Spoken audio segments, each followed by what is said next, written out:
The Unused Subs' official home ground is Tyler Street Sport, the home of Auckland FC, from first sip to final cheers.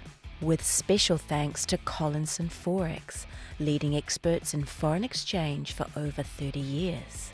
And now for this week's episode with Goran Paladin playing away with Jacob Spoonley at the BRIT, Paul Ifill, and Auckland FC's Director of Football, Terry McFLYNN.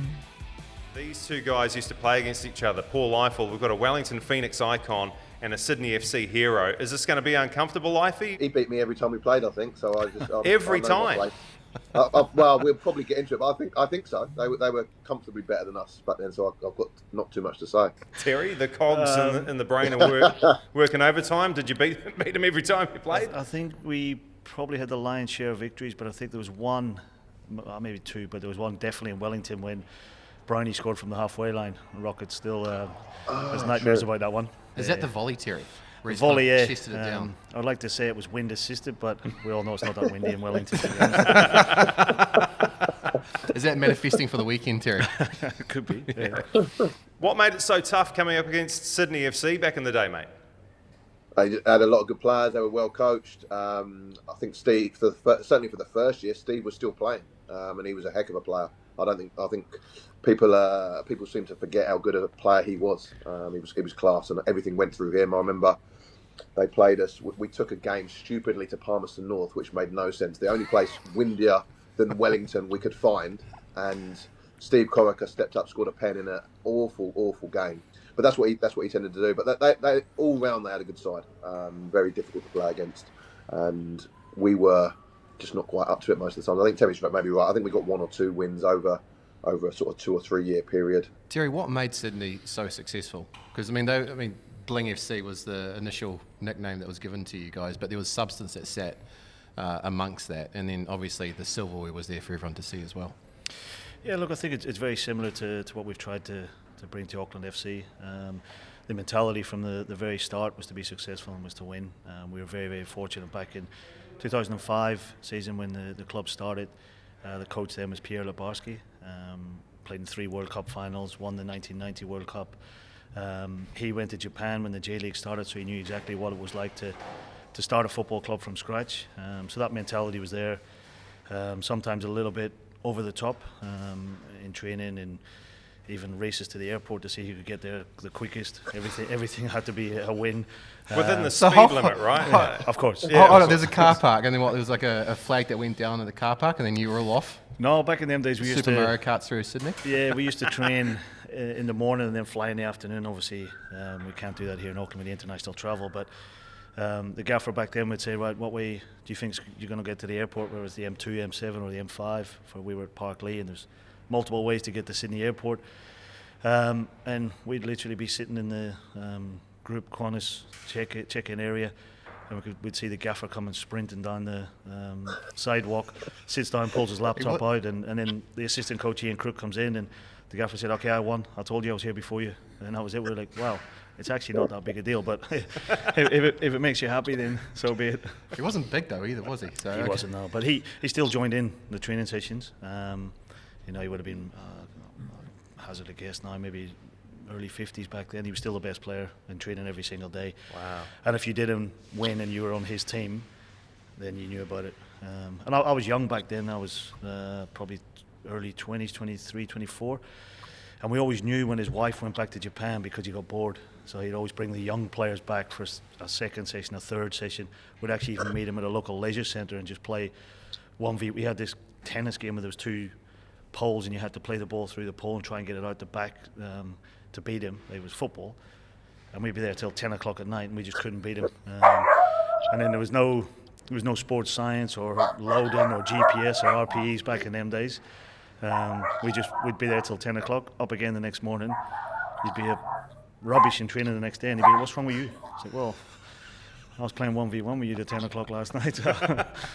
Hey, rewind real quick. Hang on a second. We've lost Ify because there's been a dog attack in his house. Ify, are you okay, mate? You're doing all right? Yeah, just had to save the postman.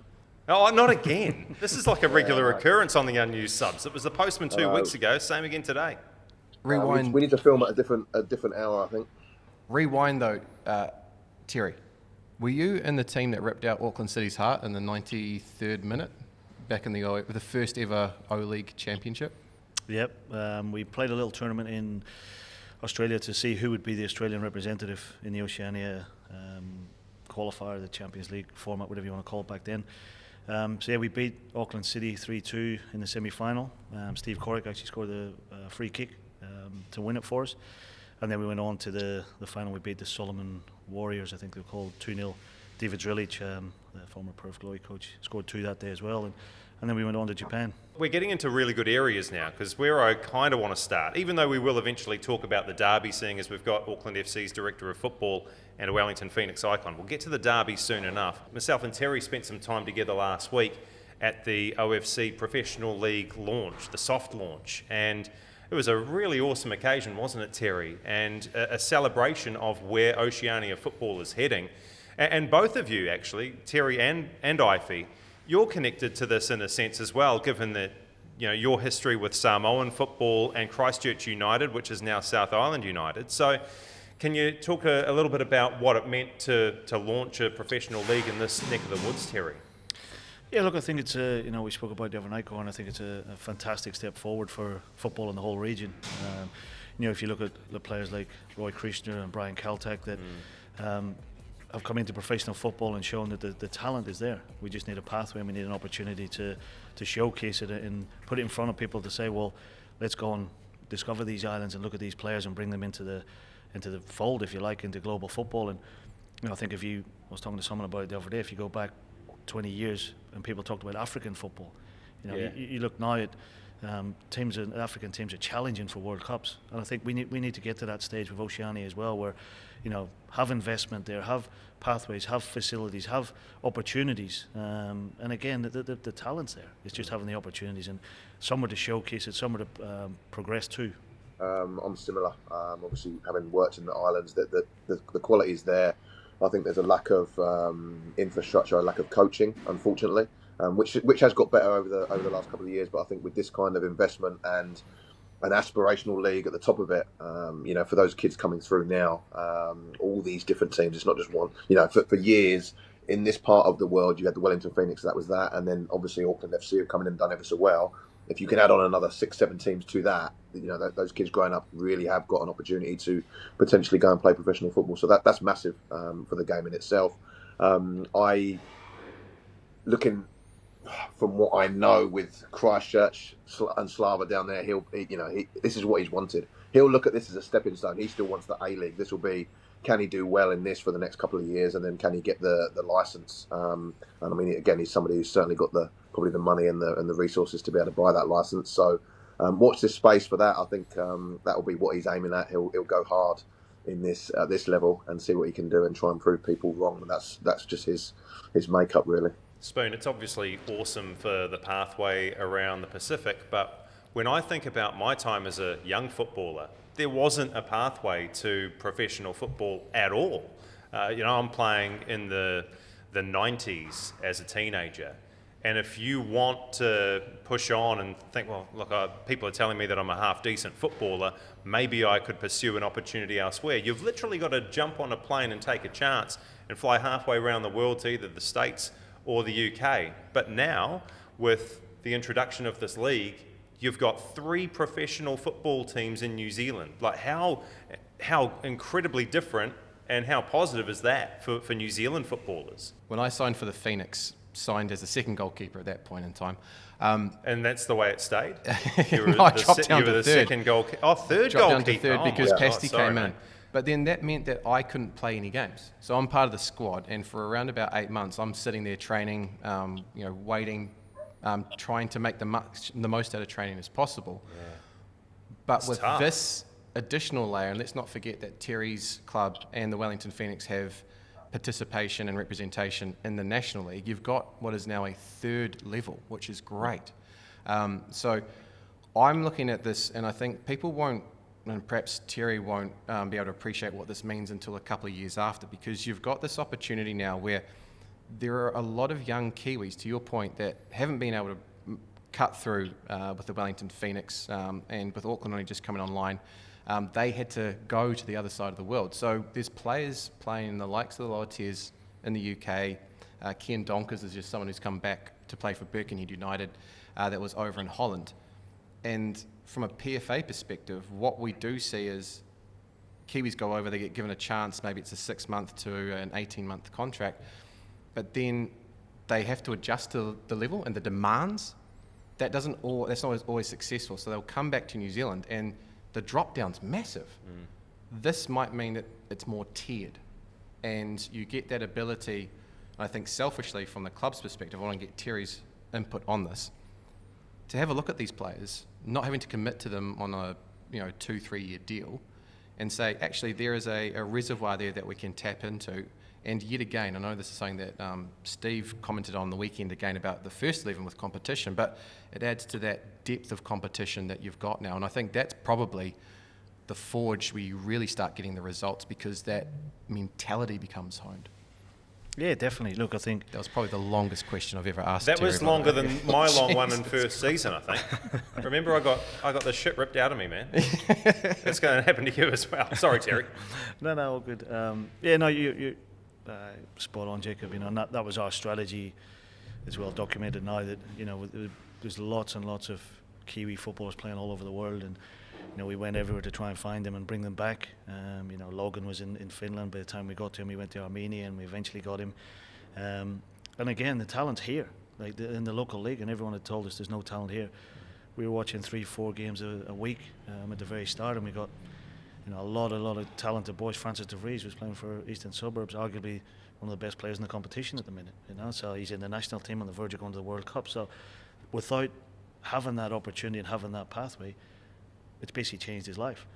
So the way we've approached it now is that we've got the reserve team that play in the NRF and then into the National League. It's an under-21 competition. We're still working to try and get that changed to the under-23s. The reason being that scholarship contracts in the A-League are up to the age of 23. It also lines up with the Olympic team. So to Jacob's point, if someone like last season, for example, Liam Gilly and Jesse Randall, Louis Toomey's not playing in Steve's team, they're not actually playing football. Yeah. So in preparation for an Olympics, we've got a duty to make sure these kids are at the best possible opportunity they can to go and play on the world stage. Otherwise, it would probably be better for us to let Liam stay at Auckland City, Jesse to stay at Wellington Olympic. Okay, Jesse's kicked on, he's playing first team football every week now and doing fantastically well, but that's the risk you take.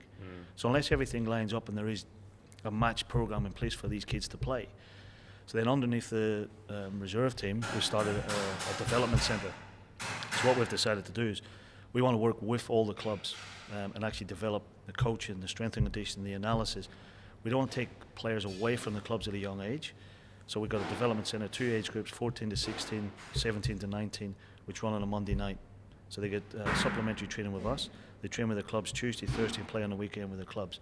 So we went from 12 players and 8 staff on the 1st of January 2024 to last week we had 105 players at the club across young boys, young girls. We've got a girls development centre that trains on a Wednesday night now as well, a reserve team and a first team.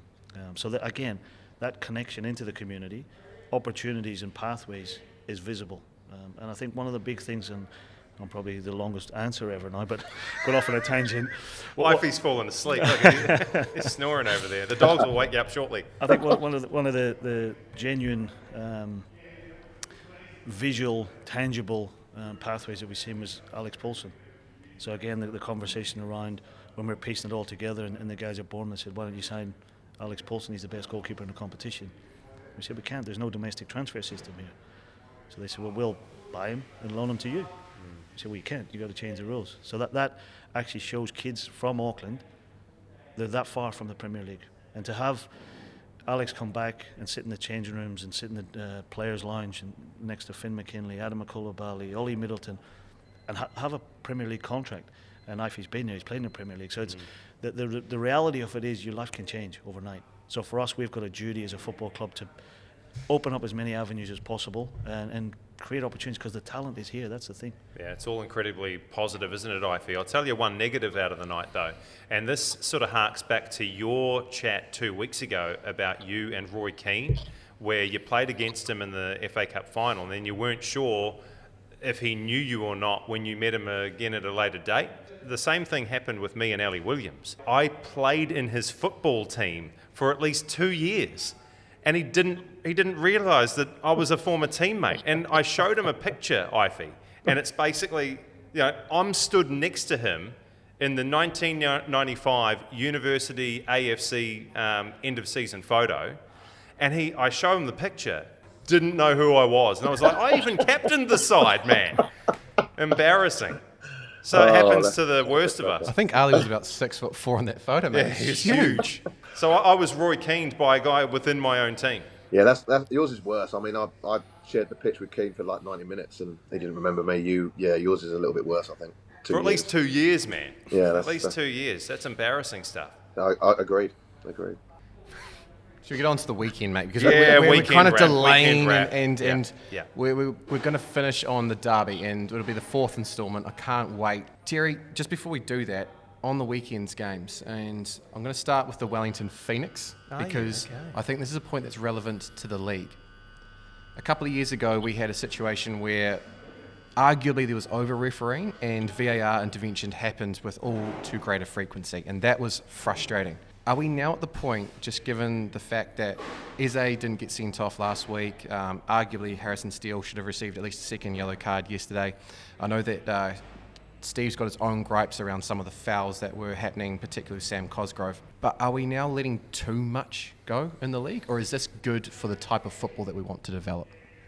Look, I think when there's been a change in direction, I suppose John Moss has come in from the Premier League, and in my opinion, he's doing a great job. He's bringing a little bit of common sense to the refereeing. What we need, and Ifi can talk to this as well, is we need referees with a feeling for the game, and not just looking at it in its isolation. There's reasons why players collide, there's reasons why incidents happen, but it's all in the context of the game. I think you're right that the last couple of years we've been over-refereeing the game. I think the introduction of VAR took away a lot of the ownership of the laws of the game from the referee at some point. They're too differential, the referees at times. I think the referee let a lot of things happen knowing that the VAR is going to pick it up. So they didn't actually referee the game. And then I think the VAR person in the box, whoever felt, actually haven't done anything for 60 minutes here, I've got to get involved somehow. And then all of a sudden we stop for 4 or 5 minutes, and it's like, well, what are you actually looking at? Because you can slow anything down, any challenge, any incident, anyone can say, oh, look, his foot's raised.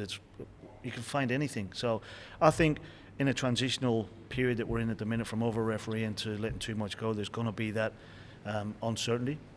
I think on the weekend, for example, we had a penalty shot very, very early on. Jesse Randall's gone through. The keeper's came out. He's had a little touch on it. I spoke to the referee at half-time. He was very clear with his answer, and he was precise. Let's put to bed. It's when the referees, and you speak to them at half-time, you speak to them after the game, and they're a little bit unsure, and there's a match review panel that look at, well, the game's over. Like we had 2 games last season. Adelaide, until the weekend, Adelaide was the only team in the competition that we hadn't beaten, and thankfully we have now. But we drew with them 2-2 in Adelaide, and we drew them 4-4 at Go Media. The game at Go Media, they had 2 penalties. We got an apology from the referees department after it. The game in Adelaide, when Callan Elliott was pulled down and Archie Goodwin went through and scored, we got an apology for that. So it's 4 points that we're missing. Okay, we won the competition with 53 points, but we could have won it with 57. Sydney FC won it with 59, so we could have been the second highest point scored team ever. You can't change that. You can't change history. And okay, we get it. When you make a mistake, you apologise. All we ask for is consistency across the board, and that's not having got referees, fourth officials, anything. It's players as well, players and coaches. So I think where we're at the minute is a good step for the game, and it will evolve into a free-flowing game, which is great for the supporters, it's great for the fans, it's great for television. Because what you don't want is stop, start. It becomes a boring spectacle. So as a football club, you've actually got a duty to provide entertainment as well, and the referees have got a big part to play in that. Just following up on that, Ifi, quickly.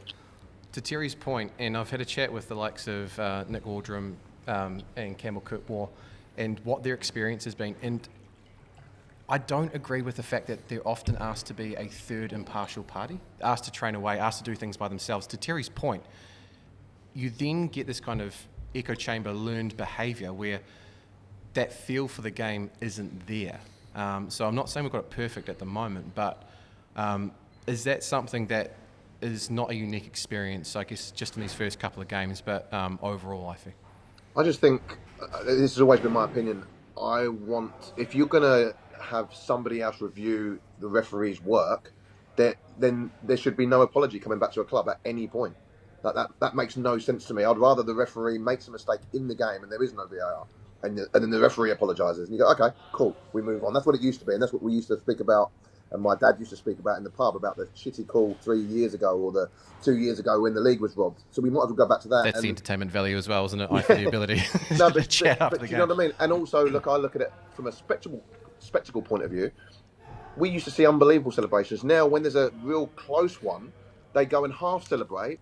Then they're waiting 4 minutes because it might be a millimetre offside, and then oh no, it is a goal, and then you celebrate again. It's like, and it's taken 5 minutes to work that out. I think we need to get to the point where VAR can work quickly and it's efficient and there's no apologies after the fact, because that means too many people have got it wrong. I don't mind the referee getting it wrong if he's got nobody else to oversee it. Well said. As opposed to a half celebration that occurs because you run out of energy and you only make it to halfway and not down to the other end of the field to celebrate with your own fans. This is no longer the weekend wrap. You've gone off on a different tangent. So I'm going to draw a line in the sand right here, right now, and say, okay, let's start the weekend wrap, because that was like a holistic view of officiating for the A-League this season. So, okay, weekend wrap. Let's start with the Wellington Phoenix. 1-1 draw with the Mariners, and Ifill. No Tim Payne with a broken collarbone. Mandrake James was ruled out through injury in the lead-up. Looking at that backline, a youthful Kiwi backline, that must fill you with confidence as we move forward throughout the season. Yeah, I think so. I've liked Mandrake James. I think he's a very good player. Very, very solid. Sort of a backline leader, which they definitely need with the young players around them, especially with Tim Payne being out for a little while. I think they missed his range of passing. He's somebody who's happy to drive in and try and break lines, and he hits a very, very good diagonal ball as well. So for them to be able to step up and do okay, I don't think they were great. I still think it's going to go on for the next few weeks, I'm sure, but there's still some moments with this high line that they're playing. But the fact that Isaac Hughes came in and did okay was pretty encouraging. I think I listened to the interviews afterwards, and it was quite interesting to hear in Central Coast saying, look, they were annoyed because they were saying, it was so obvious, there was so much space to play into, and we've been working on it all week and we didn't quite get it right. So it will be interesting to see how the next few weeks go, and teams will be training, hard on trying to break that down, and it looks pretty simple, but he's been doing a pretty good job with it up to now. Yeah, I'm interested in all three of your thoughts regarding the Ishige free kick, where we saw, was it Carlo, Armiento and one other Phoenix player, it may have been Conchie, on their knees in front of the Mariners' wall. From a goalkeeper's perspective and two attackers, what was that about? Terry, have you got any idea? No. Yeah, Terry's the only one here with a pro license. No. I'm quizzical as well, because I was thinking about it as you mentioned it, and it's like half a wall, and you're not really blocking the goalkeeper's view. I don't know what it's designed to do. And the players were like trying to shield their faces as well. Like they were thinking, if he gets us horribly wrong, we're going to win one. Yeah. Look, for me, if Ricky had asked me to do that, I'd have said no way. I'd have pulled out the experience card there and said, get the two youngest. It's like the draft. Does the hammy start getting a little bit tighter there? I feel be like, oh look, I can't go. It's like the draft excluder behind the wall, and then that kind of went out the window, because I remember watching Lionel Messi do that for Argentina. So you sort of, then you've got everybody's got to do it after he's done it. But it must be just some kind of distraction tool. I don't know. Maybe the keeper might think they're going to stand up and it's a bounce pass. I don't know, but it was odd. I suppose it nearly worked in a sense. If he tucked it inside the post, everybody's talking about what a brilliant setup and what a great free kick. Let's move from the Phoenix to Auckland FC. You finally got that win. What we saw for the first goal, Francis De Vries, outstanding delivery, wonderful accuracy on the head of Sam Cosgrove. That's essentially what you bought Cosgrove for, isn't it? Taking advantage of that incredible accuracy from FDV. It definitely brought him in to score goals. Look at the smile because you said this wasn't Steve's game plan, it's what you recruited him for. So Terry's like, yeah, that's that. For me. No, look, we looked at the squad last season, as you do every year, and you review areas, and to have someone of Francis's quality and the delivery that he's got, and from the other side, Hiroki's the same. We just knew that we needed a focal point. And early on in the season, we played 4-2-3-1 with Guillermo as the 9 up top. And as we see, he likes to drop off the front line. So we didn't really have that focal point. Max did a fantastic job for us. He struggled a little bit with injury, so he wasn't consistently there for us. But we needed someone that's going to stand in between the two centre backs and occupy the back four, and let Guillermo drop off the front line and create little pockets and find pockets to play in and face forward and get us up further up the park. So, look, to have someone of Sam's size and stature, it'd be silly not to use his attributes. He's actually really good with his feet as well. There's a stupid old saying, and I played with one of the best ones in Peter Kreutz, that he's got good feet for a big man. But he's a good footballer. He's shown that over the course of his career. I think like any foreign player that comes into the league, it takes him a few weeks to settle in. I think we saw that with Guillermo last season as well. It took him 4 or 5 games to score his first goal as well. So we can see his attributes in training. We can see his qualities pre-season. He scored a couple of great goals against Central Coast away as well. So there's no pressure on him to perform for us. We know that we get the deliveries right, he'll be there to put them in the net. You mentioned Hiroki Sakai and his delivery. What's the likelihood that he appears for the derby? Has he been ruled out completely? Who watches your podcast? Not too many people. We're trying to build it slowly, Terry. My mum watches every now and then. I think Jacob's family gets around a laptop. That's about it. What about you, Ifill? Anyone? Nah, not yet. Yeah, he's fine. He trained 100% this morning. Is that right? Okay, brilliant recovery. Look, he's in for scans today. Look, it didn't look good, and we've all been there. When you come off that early in the game with a hamstring, when you feel something like that, you got to get the scans and see the extent of it. But yeah, he'll take no part in the game this week. I'm really interested then, looking into the game, as you touched on there, G. The derby. When do you go down? Friday. Game's Saturday, I should probably Saturday know that, night. G. Yeah.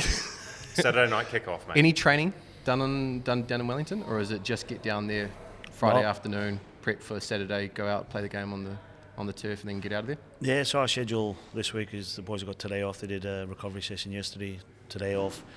In tomorrow, Wednesday off, train Thursday, train Friday morning, then fly down Friday afternoon. Nice relaxed flight, no wind, we'll land perfectly fine. Get off to the hotel and just have a nice easy evening. And then Saturday morning, usual match day prep. The boys will go for a walk, have a stretch, do whatever they do, come back. We'll have a couple of team meetings, pre-match meal, and then off to the stadium. The third derby was just catastrophic from a Wellington Phoenix point of view, absolutely beautiful from yours.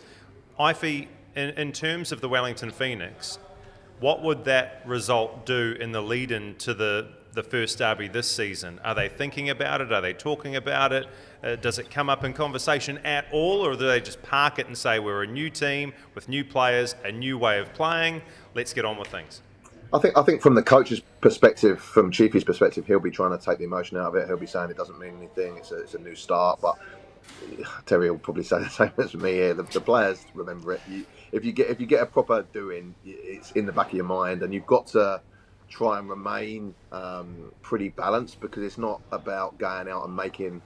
When you head up, you make bad decisions, and I think it's they've got to try and remain pretty balanced and go, look, there's a lot of different players in the squad this year, so that's a good thing for Wellington. In terms, someone like Eze, got no idea what the derby's about. Nothing for him. It's all new. It's all fresh. So they'll be relying on somebody like him to be able to sort of drive that and go, right, it's a completely different squad, completely different bunch of players. Doesn't really matter what happened last year. Whereas the guys like a Rufa, he'll have taken that personally. The captain of the club.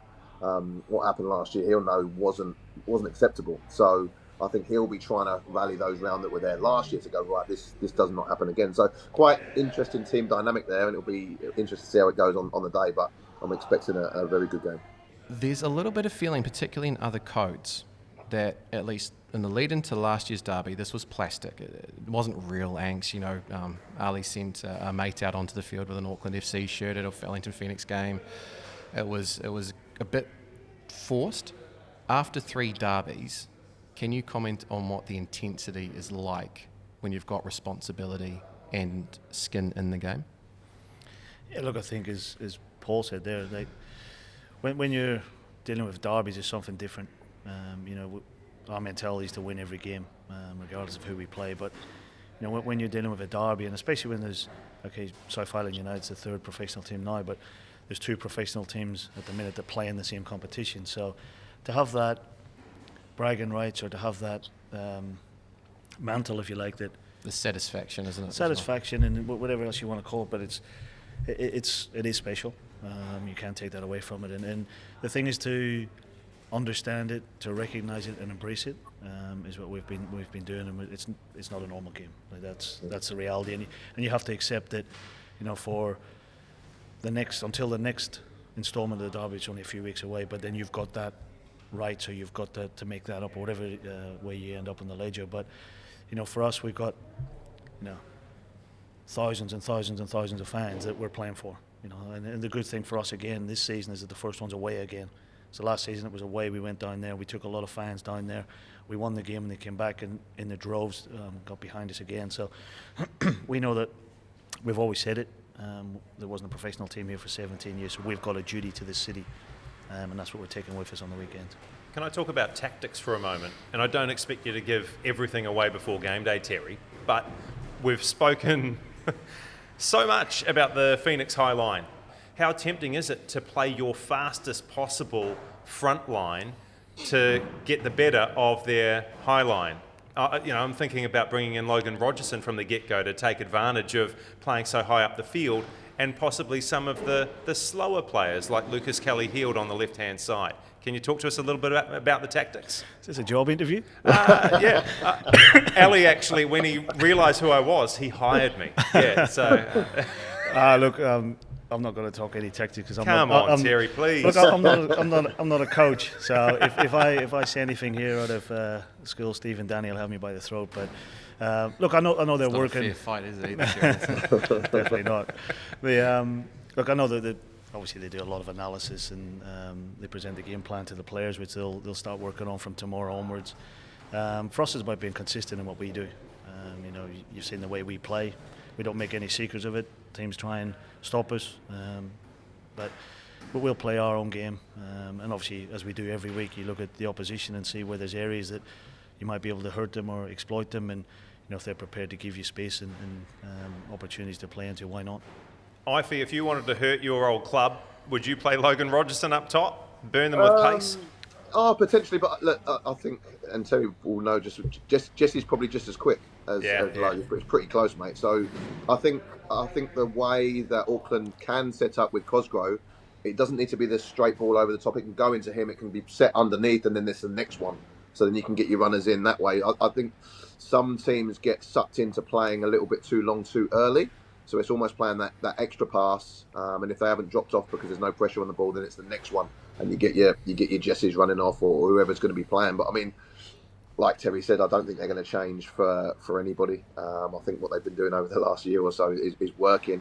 But if somebody is going to give you that amount of space, at some point you're going to try and exploit that to your advantage, and I think they've got the players to be able to do that. So whether it's Jesse, whether it's Logan, they've got enough firepower to do that. That's why I really like the matchup. I think it's going to be really, really fun, really exciting. Can Chiefy's high line deal with the sort of pace and power that Auckland can bring? So I think that's why it's a really good matchup this weekend. Let's also remember that the Wellington Phoenix at the moment, by my count, have 8 players out with injuries. So Hiroki Sakai, big question mark for the weekend, as Terry alluded to. Just also remember that the offside line has to be set by one of the opponent players, and that's one of 11. So you've got, outside of that, another 9-10 willing runners. So there's a real kind of tactical nuance to this, and as Terry said, there's going to be things that, although you're looking for an outcome, a result, the process is important as well as to how you get the ball there. But to Ife's point, and I think this is where Central Coast got sucked in big time, you got so much space, you just want to get the ball there. And you get so attracted, it's like bees to honey. And they just were like, get the ball in beyond, get that runner in beyond, but then it's about how you kind of craft and how you manipulate the space as well. Bees to honey? Like bees are creating the honey. I thought it was like bees to like they go to the flower, don't they? They're attracted to the pollen. Yeah, sure. think- Am I wrong? Tactically analyse the. But why the are bees analogy. racing towards honey? They're the ones making it. Yeah, okay, fair enough. Okay, I'm not sure where that's come from, but we'll move on very quickly Terry's there. nodding. Well, Dan Hall's actually the quickest player at the club, so we might put him up front. Is that right? Okay. Ooh. A sneak peek of some of the tactics. I love it. All I've got This in is my why head, this is why I'm not a coach. all I've got in my head, Terry, is getting the ball into like Francis, and you just see Dan take off from the back, and he's just bombing on through. You never know. Third man run. A couple of weeks ago, Paul Ifill picked his 4Xs with Collinson, and it was an incredible five-a-side team that he put together. Rio Ferdinand, Steven Gerrard, Roy Keane. Who was your last one? Cristiano Ronaldo. I don't know if you can beat that, Terry, this week, but it's time now to reveal your 4Xs in your five-a-side team. Goalkeeper would probably be. You don't need Terry, a goalkeeper. yes, Oh, Terry, you go don't- ahead, You go don't, on. you don't need a goalkeeper. You don't need a goalkeeper. No, ignore him, Terry. That's No, fine. last no. week Chiefy had 2 goalkeepers in his five-a-side team. I didn't want to say Moronic. this, but I tell Goldie this all the time. Goalkeepers and referee kill the game, so I'm not picking a goalkeeper. How does Gordy respond? Just out of curiosity. I just got a deathly stare. Yeah. John Terry, centre back John Terry. John Yeah. Terry. When did you play up against him? in the youth team when he's at Chelsea. Wow. We're about to see him. I played against Ifill when he's at Millwall as well, so I'll give Ifill a run. Oh, wow. This isn't a charity game. No. It is now. I'll go Ifill and Peter Crouch up front. Ooh. Wow. Joe Cole just in behind him. Oh, and I'm going to go all-out attack with Fernando Torres as well. Take me out. No, it's only 4. Take me out. I can't live with that lot. Sub. Yeah. Take me out. Paul Yeah, Ifill. Paul sub. Ifill sub. Impact player. That's fine. Okay, injury replacement. Can we just pause? Fernando Torres. Yeah. Background on that one. We played them under 21s Northern Ireland against Spain. He was a captain of Atletico Madrid at the time. We turned up in Valencia, and as you do, you have the player liaison officer or whoever it is, and there was a bit of a kerfuffle around the hotel or something. The newspaper was there, and apparently Torres had a go at the coach, Del Bosque, I think it was at the time, that he should be in the full national team. He was 19 years old. He should be in the full national team instead of Raul. So we're like, oh, fuck. Ife's So they go, Fair enough. who does this kid think he is? And then we found out the next day we got beat 4-0 and he scored all 4. Oh, wow. He was quick. We couldn't get near him. He'd drop off the front line, turn, just run at us, and we tried to kick him, we tried to double team, we tried to everything. We just couldn't get near him. So you tried to land one on him and just couldn't get close. Couldn't get close to him. They had Fabregas was in midfield. Reyes, God rest him, the one that was at Arsenal that died in the car crash, he played out wide. Portillo, Casillas was in goal. It was a hell of a team. You were no chance, mate. No. Well, with Northern Ireland, we had no chance anyway. So, but, honestly, our How was Valencia? it was a top night out. When we used to travel with when we travelled with the national team, it was like a stag do every international break. We actually lost a few boys as well over the course of the trips as well. Someone but- dons the Hulk Hogan costume. Yeah, we're going out. Yeah. Oh, gosh. But Joe Cole was phenomenal. Yeah, Joe was Like- unplayable at times, and I feel would have played against him as well. Like, I never played against him at full senior level, but in the youth team, the first time I ever played against him was at the Milk Cup in Northern Ireland, and he won the tournament, won the player of the tournament hands down. Like, he was doing ridiculous things back then. He couldn't play a straight pass. He'd flick it up and backheel it, and then obviously as he progressed in that great West Ham team they had, and went on to win the FA Youth Cup. That Michael Ferranti was in that team who played for Wellington. Michael was one of the best players I've ever played against as well. He just never went on with it. That midfield, they had Joe Cole, Mickey Ferranti, Michael Carrick, they had Rio Ferdinand, Jermaine Defoe, There's more, isn't there? as Glenn well? Johnson, Yeah. Stephen Bywater was in goal, I think. The youth team back then ended up being a full Premier League team. It was crazy, yeah. But you're forgetting Frank Lampard as well, by the way. Yeah. No, just talking about Joe Cole, I've said it before on a few podcasts. Best player I ever played against, and I played against him when I went on trial to West Ham. I'm a little bit older than Joe, and I couldn't believe what I was seeing. He was so far ahead. We were all 16, 17. He came on, I think he was 14. Did things I've never seen before. He was the one I told you about going before when I went home and wrote his name in big letters on my wall because I've never seen anything like it. Fantastic player. But I think unfortunately, I think a lot of the skill was kind of coached out of him. As he went on, it was like, oh, you can't do that in those areas, Joe. And it was like, if he'd have gone to the right coach, I think you could have seen his career up there with all of them. So who was in that team again? We had John Terry, Joe Cole, Fernando Torres, and Peter Crouch. The awkward, gangly, tall man. Yeah. top player, top guy. He come to us at QPR when Jerry Francis came back as the head coach. Jerry was at Tottenham, came back to QPR, and we were the administration, and Jerry actually bought Peter with his own money. So he was playing in the youth team, and Jerry told the club, look, there's a kid in the youth team that I want to bring to QPR, and they said, we've got no money. So he paid £60,000 for him out of his own pocket. The club obviously paid his wages, and the deal was that if he sold him, he got the transfer fee. So a year later, Crouchy ripped up the championship. Jerry sold him to Portsmouth for 1.5 million. My favourite. Happy days. You're not throwing around any of your personal money at the moment? I don't have any. Auckland's an expensive city, I'll give you a tip. Yeah. Oh, you don't need to tell us, mate. We've been here all our lives, me and Spoon. Jeez, we're battling hard. Hey, I'm glad that you mentioned on Peter Crouch QPR, because that's kind of where I want to finish this chat today, because you've had an association in the past with the one, the only Vinnie Jones, who I believe in 1998 was a player manager for you at Queen's Park Rangers. And obviously, all around the world, the guy is known as a hell of a movie star, but also an absolute thug on the field. What was it like being in his presence, especially in 1998, given that I think Lock, Stock and Two Smoking Barrels came out that very same year? Yeah, I was only a young boy then, so Vinnie had come in, and he was a reserve team coach and player, assistant coach for the first team. So we had Ray Harford was the manager at the time, God rest him, he's passed away now, and Ian Dye was the assistant coach as well. So Vinnie would play in the reserve team.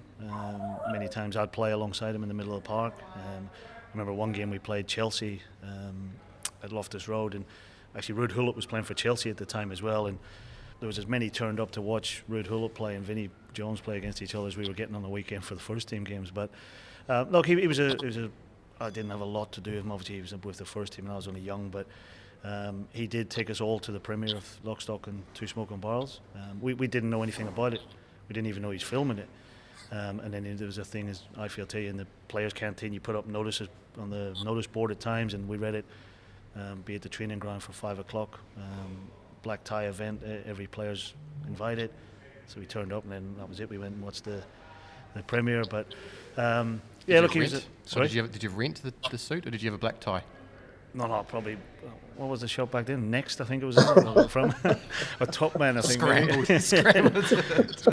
scrambled together my YTS wages, £40 a week, and off I went. So, but no, Vinnie was good. We learned a lot from him, and I think the last day of the season, we had to beat Crystal Palace to stay up. We're in the bottom three, and we had to go to Selhurst Park and win. So we came in the morning of the Friday before the game on the Saturday, and we thought, right, last training session, we're going to be working on tactics, and we're going to be, a real motivational day. And we played football, baseball. So we all lined up, and Vinnie would lob the ball up, and you just smashed it round the training ground. You had to get round the bases, and he just lightened the mood, and he just took the emotion and the pressure out of the game. We went out the next day and won 6-1. Stayed in the championship. Nice. I didn't play. That's why they won. I was trying to figure out what kind of coach he was going to be, because as G said, he's got a reputation for thuggery on the field. But quite often, those people, they also have an empathy for their teammates, which is underappreciated. So was he one of those that was able to communicate, was, as you say, able to motivate, and perhaps very different from what he did from the first team? Yeah, definitely. He took a lot of passing drills, took a lot of obviously defensive shape and stuff. Ian Dye, he did a lot of the tactics, he did a lot of the front third combinations, that sort of stuff. But some of Vinnie's sessions was excellent. We do a lot of 1v1, 2v2, 3v2s, overloads. From a coaching point of view, I learned a hell of a lot from him. Even just positional on the park, he was obviously a midfielder as I was. So I learned a lot from him. To finish, because it's Derby week and everything is geared up towards Wellington Phoenix and Auckland FC, a prediction, if you'd be so kind, Ifill. Who wins and what's the score? Oh, Jesus. I think Auckland FC in a very close one. I think a 2-1. Terry? How much are you going to win by? Look, I think it's. I hope it's a fantastic game for everyone to watch, and I think all the supporters that come You're a politician, are you? Look, I know what happened last year when other people said things that motivated another team, which I'm not going to fall into that trap. And again, as I said, I'm not a coach. I'm a innocent bystander in all of this. Of course. All right. Bystander, yes. Innocent, not quite sure on that, Jerry. I'm really genuinely struggling around this. I think because Terry sat next to you. No, there's more interested in the atmosphere, replicating the atmosphere that we had last year. What was it, almost 30,000 or 25,000, something like that.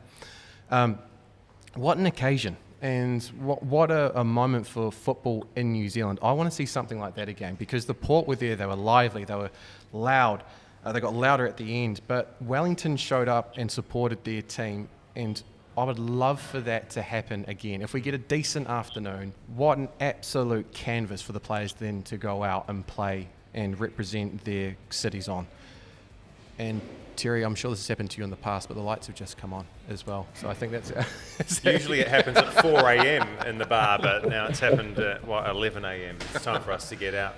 That's what I want though, G. I want a spectacle. And that only happens with the fans being there, occupying, being noisy. Get amongst it. 100%. Turn up and support your team.